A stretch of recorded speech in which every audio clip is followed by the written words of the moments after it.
लोग पिछले वीडियो में ग्रेविटेशन के बारे में पढ़े थे, फ्री फॉल के बारे में, तो कुछ important points related to free fall के बारे में बताया। Important points related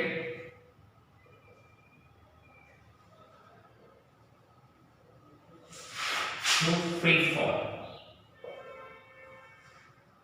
important points related to free fall. अब क्या है कि मान लेते हैं कि ऑब्जेक्ट है, फ्री फॉल का मतलब क्या होगा कि अगर मान लीजिए सपोज कीजिए कि ये मेरे पास पेन मार्कर का कैप है और इसको हम लीव कर दिए, तो ये लीव कर दिए without any pressure exception gravitational force. बिना कोई प्रेशर के अगर ये नीचे की ओर जा रहा है, अगर टुवर्ड्स द ग्रेविटी जा रहा है, टुवर्ड्स द अर्थ जा रहा है, तो इसको हम लोग क्या बोलते हैं, फ्री फॉल। अगर इसको ऐसे अगर फेंकेंगे तो इसको फ्री फॉल नहीं बोल सकते। तो कोई बॉडी अगर आपका towards the centre of the earth जाता है तो उसको हम लोग क्या बोलते हैं, फ्री फॉल बोलते हैं, विदाउट एनी स्पेस। तो क्या होगा, तो अगर कोई बॉडी टुवर्ड द अर्थ जाता है उस कंडीशन में हमारा u जो है वह 0 मीटर पर सेकेंड होता है। अगर वो नीचे की ओर जाएगा तो उस कंडीशन में u जो है वह 0 मीटर पर सेकेंड होता है। ग्रेविटी जो है वह प्लस 9.8 मीटर पर सेकेंड स्क्वायर होगा, क्योंकि टुवर्ड्स द अर्थ जा रहा है और अर्थ का ग्रेविटी जो होता है वह 9.8 हो रहा है और टुवर्ड्स द अर्थ की ओर जा रहा है, इसलिए इसको हम लोग क्या लेंगे, पॉजिटिव लेंगे।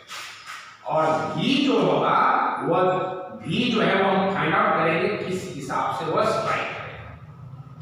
अगर कोई ऑब्जेक्ट जो है वो अगेंस्ट द ग्रेविटी जा रहा है, ऊपर की ओर जा रहा है, तो इस कंडीशन में हमारा v जो है वो 0 मीटर पर सेकेंड, क्योंकि एट रैंडम वो जाकर स्टॉप होने वाला है। तो v जो है वो हमारा 0 होगा और g जो है वो हम माइनस लेंगे, क्योंकि अगेंस्ट द ग्रेविटी जा रहा है, इसलिए माइनस 9.8 मीटर पर सेकेंड स्क्वायर। तो याद ये रखना है, टुवर्ड्स द अर्थ जाएगा तो g पॉजिटिव लेकर जाना है और अगेंस्ट द जाएगा तो वह जो है वह हमारा नेगेटिव होगा। तो इसमें क्या है फिजिक्स में कि हमारा u जो है वो 0 मीटर पर सेकेंड और v जो है हमारा 0 मीटर पर सेकेंड कब हो रहा, जब वो अगेंस्ट द ग्रेविटी जा रहा। इसका मतलब तो ऑब्जेक्ट को नीचे से ऊपर की ओर फेंकते हैं और जब ऊपर से नीचे की ओर आएगा तो एक चीज याद रखिएगा, कोई भी ऑब्जेक्ट अगर जाने में 5 सेकंड ऊंचाई अटेन करने में 5 सेकंड लगता है तो वह रिटर्न अर्थ पर आने में भी उसको 5 second, time of ascent is equal to time of descent होता है। मतलब जितना समय उसको ऊपर जाने में लगता है उतना ही समय उसको नीचे आने में आता है।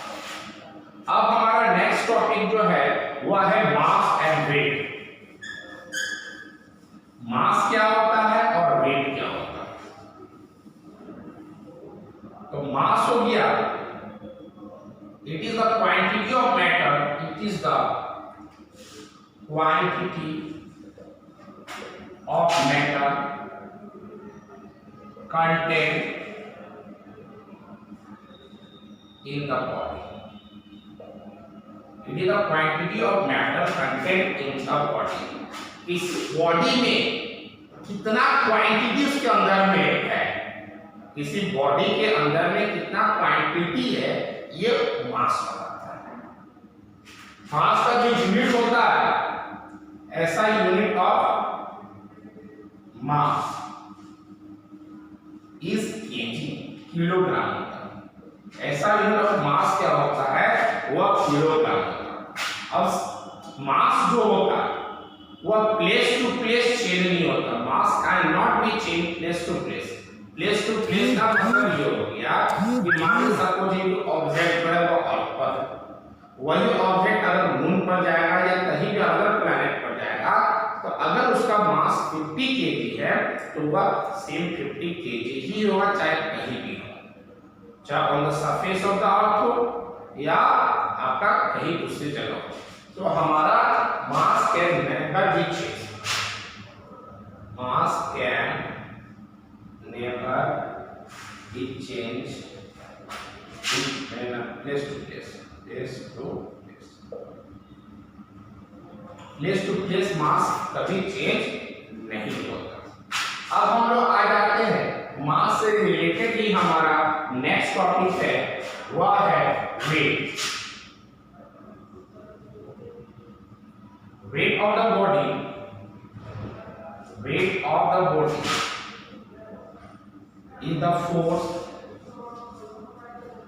with which it is attracted towards the center of the earth.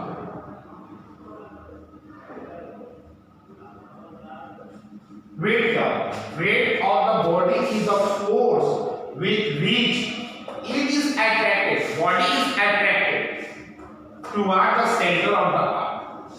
अब क्या है, मास हमारे बॉडी के अंदर में जो भी कंटेंट है वो हमारा मास हो गया, लेकिन वेट क्या होगा कि हमारा ये बॉडी का जो मास है ये ग्रेविटी, अर्थ के ग्रेविटी के द्वारा एक फोर्स लगाया जाता है जिसके कारण वो नीचे की ओर आता है, तो उसको हम लोग बोलते हैं वेट। मतलब वेट जो है it is denoted by W। अब देखिए वेट होता क्या, weight is the product of mass into gravity. Weight is the product of mass into gravity. इसका मतलब है कि आपका बॉडी का मास जो बॉडी के अंदर कंटेंट है और उसको अगर ग्रेविटी अट्रैक्ट कर रहा है toward the centre of the earth, ये दोनों का जो प्रोडक्ट हो गया वो हमारा वेट हो गया। इसका मतलब है कि हमारा मास अगर 10 kg है सपोज है और ग्रेविटी 9.8 है, तो इस कंडीशन में आपका 98 न्यूटन आपका वेट हो जाएगा, क्योंकि वेट का जो यूनिट होता है वह न्यूटन होता है। वेट ऐसा unit of weight is newton, और इसको n से इंडिकेट करते हैं। तो it is a vector quantity, it is a vector quantity। अब सवाल है इसको वेक्टर क्वांटिटी क्यों बोलते हैं, क्योंकि वेक्टर क्वांटिटी और those physical quantity which has magnitude as well as size।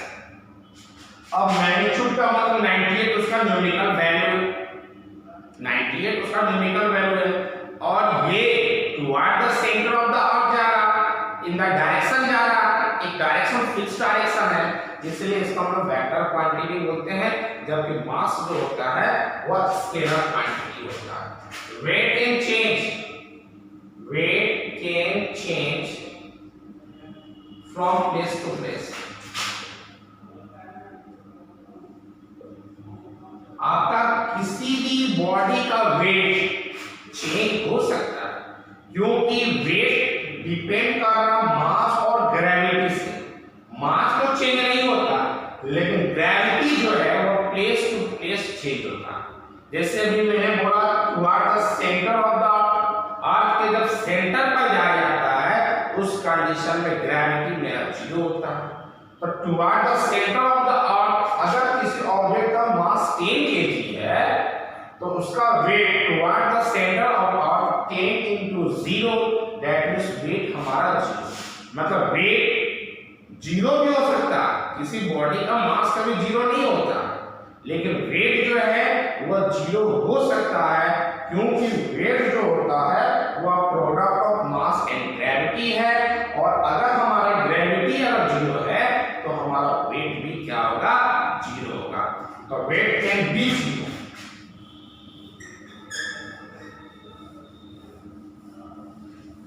Wait can be 0। Weight जो है 0 हो सकता है। अब देखिए it is measure by spring balance. इसको मैं स्प्रिंग बैलेंस से मेजर करते हैं। हम लोग अपना जो वेट करते हैं, हम लोग वेट करने गए 50 किलो, वो वेट नहीं हुआ, वो मास हुआ। वेट कब मेजर, कैसे मेजर किया जाता है? तो वेट हम तभी मेजर कर सकते हैं जब हमारा बॉडी का पार्ट ग्राउंड के कांटेक्ट में ना हो। स्प्रिंग बैलेंस को पकड़कर अगर हम लटक गए और हमारा बॉडी का पार्ट अगर ग्राउंड के कांटेक्ट में नहीं है तो उसको हम लोग क्या बोलेंगे? स्टे। आप बोलोगे कि तराजू या कोई चीज वेटिंग मशीन होता है, उस पर अगर हम खड़े हो जाएंगे तो हमारा कांटेक्ट में नहीं, वैसी बात नहीं। कांटेक्ट का मतलब है कि हमारा बॉडी जो होना चाहिए वह एयर में होना चाहिए, और उसके बाद अगर हम मेजर करते हैं तो वह मेरा मास नहीं, वेट होता है। और वेट जो होता है कैसे वेट हुआ? तो जब हम एयर में रहेंगे तो स्वाभाविक है आप मुझे अब नीचे की ओर खींचेगा, तो उस कंडीशन में ग्रेविटी लगा रहेगा और हमारा बॉडी का मास रहेगा। तो weight is measured by spring balance. अब देखिए वेट, ग्रेविटी जो होता है, ग्रेविटी ऑफ अर्थ, ये 9.8 मीटर पर सेकंड स्क्वायर, और ग्रेविटी ऑफ मून ये है 1.63 मीटर पर सेकंड स्क्वायर। इसका मतलब है ग्रेविटी ऑफ मून ये 1/6 द ग्रेविटी ऑफ अर्थ होगा। मतलब अर्थ का जितना भी ग्रेविटी है उसका 1/6 हमारा ग्रेविटी किसका है? मून का। अगर किसी ऑब्जेक्ट का weight on earth is equal to अगर 60 न्यूटन है तो पूछा जाएगा weight on moon, weight of body on moon, weight on earth, weight of body लिख सकते हो, वेट ऑन अर्थ। मानो कोई एक बॉडी को ले लेते हैं, ठीक, और इसका अगर वेट पूछा जाए, वेट ऑन अर्थ अगर 60 न्यूटन है, और वही क्वेश्चन को पूछा वेट ऑन मून, तो दैट मींस 1/6 मतलब 10 न्यूटन हो जाएगा। लेकिन मास कभी चेंज नहीं होगा। अगर पूछा जाए मास ऑन अर्थ अगर 5 kg है तो मास ऑन मून भी 5 kg ही होगा। आप क्या देख रहे हो? यहां पर चेंजिंग हो रहा है, अर्थ और मून चेंजिंग हो रहा है, लेकिन यहां पर mass of an object on the moon, mass of an object on the earth remain same. क्योंकि मैं पहले बोला था कि मास किसी ऑब्जेक्ट का चेंज नहीं होता प्लेस टू प्लेस, लेकिन वेट आपका change from place to place. Earth पर था 60 न्यूटन और मून पर था हो गया 10 न्यूटन। इसके पीछे रीजन क्या है? Due to the gravity. Different gravity होगा, डिफरेंट वेट होगा। यहाँ पर हमारा मून का जो ग्रेविटी है वो अर्थ के ग्रेविटी का 1/6 है, इसीलिए 60 को 10 से डिवाइड कर दिए। दैट मींस करने का मतलब है कि मैंने यहाँ पर ग्रेविटी और moon, weight of an object on moon is equal to 1/6 weight on the earth। इसका मतलब weight 1/6 into कितना होगा? 60, that means 10 का इसमें आएगा तो ये हमारा 10 न्यूटन हो जाएगा। तो याद ये रखना है, कोई आदमी अगर बोलेगा कि 60 किलो का है, 60 न्यूटन का है, तो मून पर गए तो 10 न्यूटन कैसे हो गया? तो वह हमारा मास नहीं, वेट है। Weight can change due to gravity of either earth और मून। मून का ग्रेविटी जो है